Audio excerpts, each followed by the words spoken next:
আপন মা আপন মা বাবা মারা গেছে, মোটামুটি অনেক সয় সম্পত্তির মালিক আছে, সব সম্পত্তি মার নামে লিখে দিয়ে গেছে বাবা।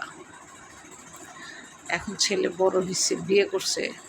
ছেলে বলছে, মা আমার বাবার সয় সম্পত্তি সব তুমি আমার নামে লিখে দাও।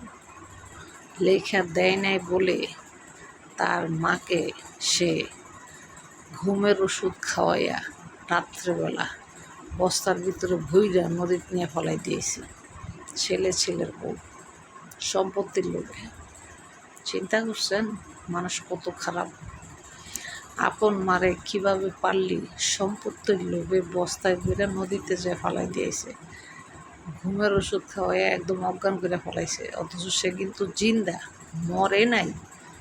মরলে একটা কথা ছিল, মরে নাই। সেই মানুষকে বস্তায় ভরে নদীতে ফেলাই দিয়েছে। এমনভাবে বস্তায় বাঁধছে, মহিলা যে বের হইব ছুইটা, তার কোনো স্কোপ নাই। তো কি লাস্টে তার মারাই যাবে, কি আর বাঁচবে? সম্পত্তির লোভে দেখেন ছেলে বউ আপন মায়ের সাথে কি করতে পারে।